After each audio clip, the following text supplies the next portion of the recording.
Hello, Christian Cargill. So you are the writer and director of a documentary film set in the Orkneys, which is called Recomposing Earth. So can you tell us about that crazy story, please? Recomposing Earth, yeah. Well, it's a unusual tale of a composer from the Orkney Islands in Scotland, and he loves to take field recordings from his surroundings of earth, of animals, of the ocean, and he wanted to kind of create a piece that he then could take it one step further, and rather than field recordings, he wanted earth to leave its own imprint on the music. So he signed with a record label.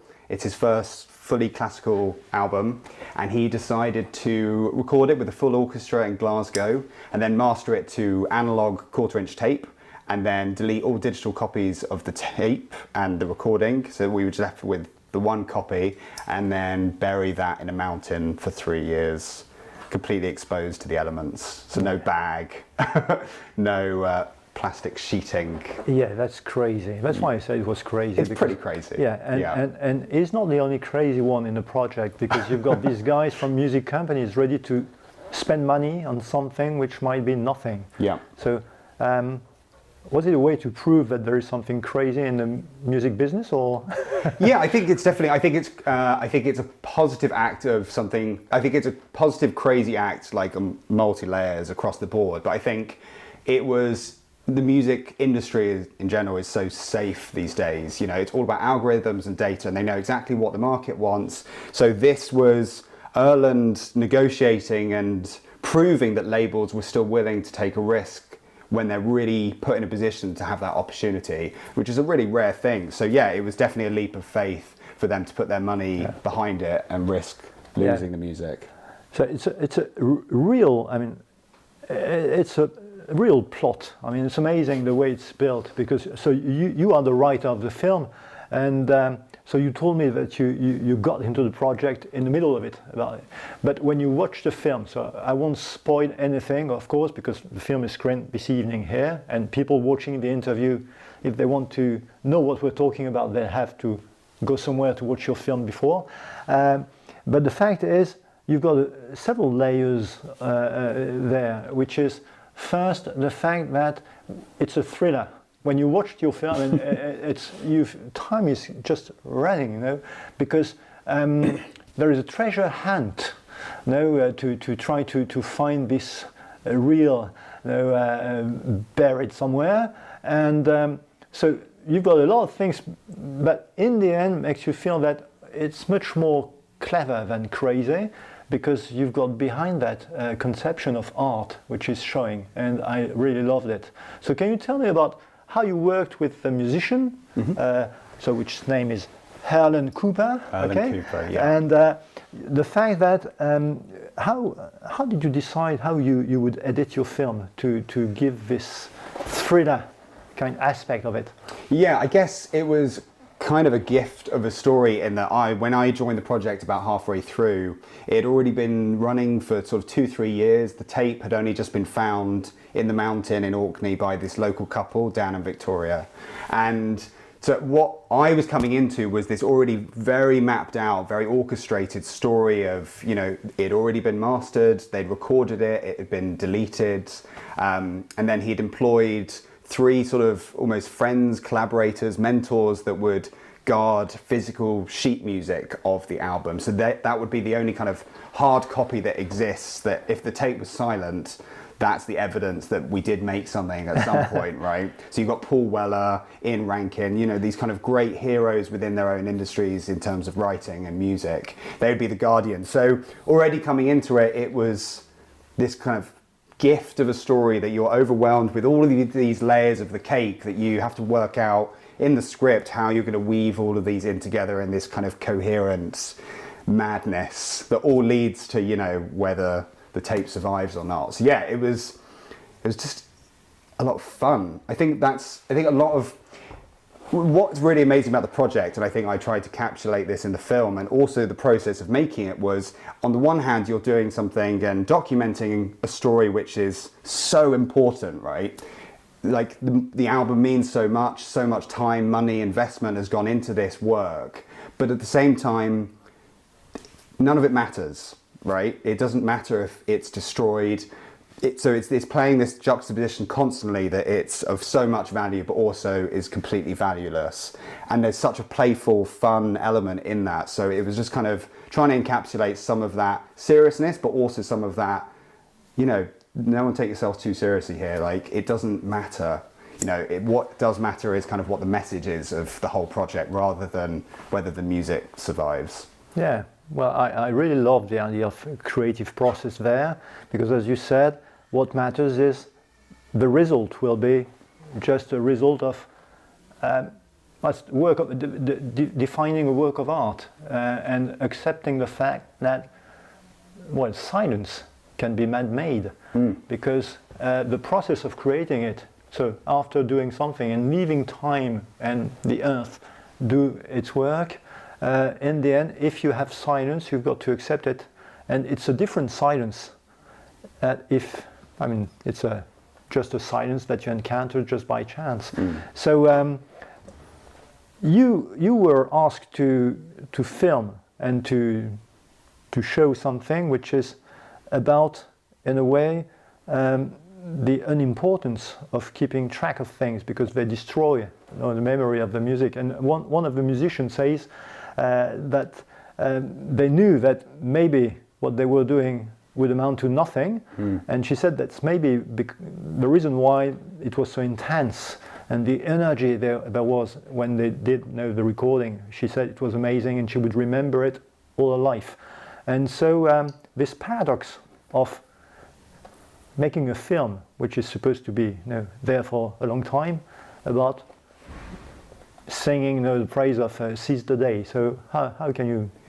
Yeah, I guess with the project, what's rare about, you know, whether or not the album is a piece of beautiful work, you know, I shouldn't comment, but whether it's an album that will become legendary and iconic and something that really changed classical music or not, I couldn't really comment on. But every now and again in art, someone creates something which has the motivation that it will end up getting destroyed, or it's interacted with an audience in a gallery so that it deteriorates or something. But, you know, a lot of art is behind glass, whereas this project embraces the fragility of doing that. So I think if the project was going to be the outcome that no one could really predict of whether the tape does end up becoming silent, at least we have this statement piece, this kind of document that this ever happened, I guess, to some extent, outside of the internet. Yeah, it's this statement of what we tried to do here as a project, I guess. But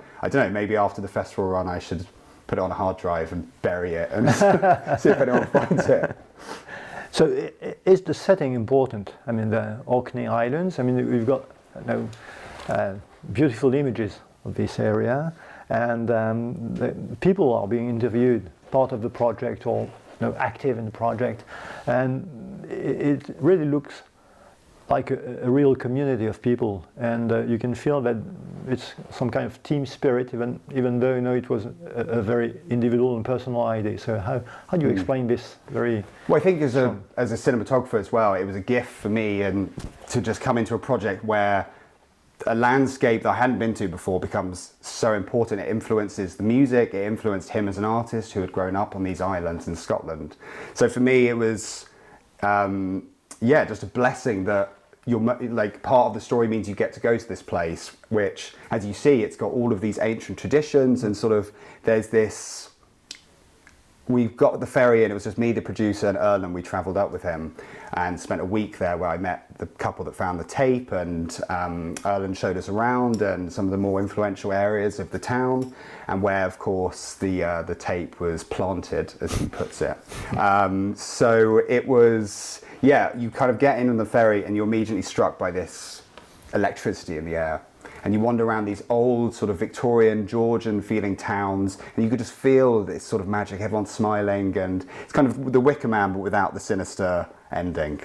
Like everyone is friendly and you're just part of this complete, like this island life, which, Britain is an island, but I think there's something about very small communities on very remote islands where something that you can try and translate and how you capture it in a 30-minute film, but you kind of have to go there to really see it and feel it to believe it. Yeah, it's pretty special. Yeah, or watch the film, because you can feel it watching it. Great. So about this treasure hunt, it was very funny idea first, okay? And the fact is, I wondered whether it was a way of telling people that to gain access to art, it takes now a lot of effort. You won't get it like this. So is it some kind of lesson, a cautionary tale or something like that you had in mind, or? Yeah, I guess, well, I've hearing how the couple that found, so for context, Erlen had left kind of treasure hunt clues online. Every equinox periods, every seasonal change, he would leave a clue online in a rebus puzzle picture form.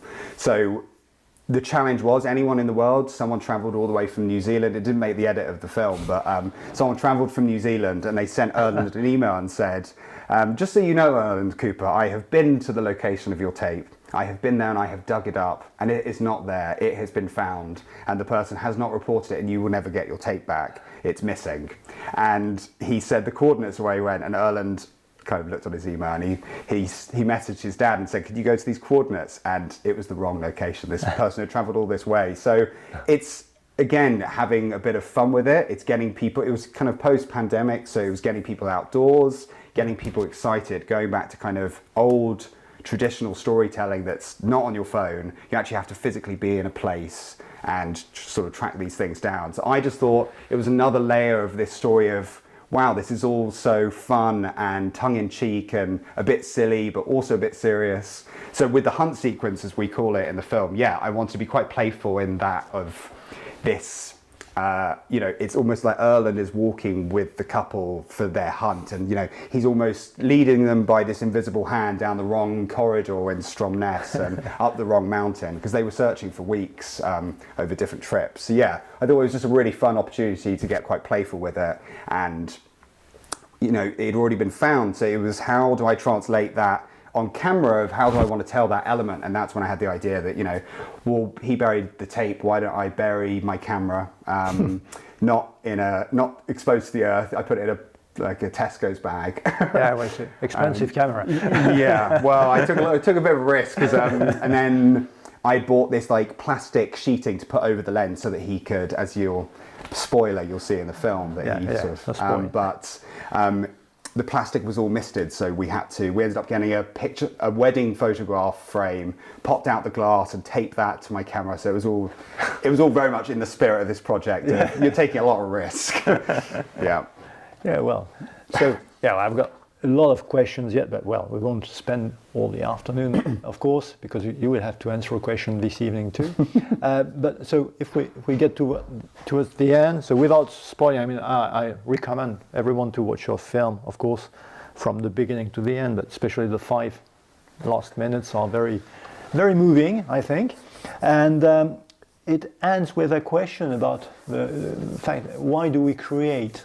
And that's a question I ask you. Why do you create? What pushes you to do that? How did you come to become a filmmaker, and what drives you? Well, I guess it's this element of storytelling. I've always naturally loved film, like any director, but I was always drawn to people more than kind of wanted, like the world of studio drama and all of these elements, stuff I'd like to try it maybe in the future, but I think I was always grounded that I have a real love of real people and real stories. So I was always drawn and fascinated by real events and exploring what that might look like. So with my first film, it was about a farmer in Wales, and I just made it out the back of a van, sleeping in his field, and just kind of living with him for these few days that I'd go to visit him while juggling a full-time job at a production company.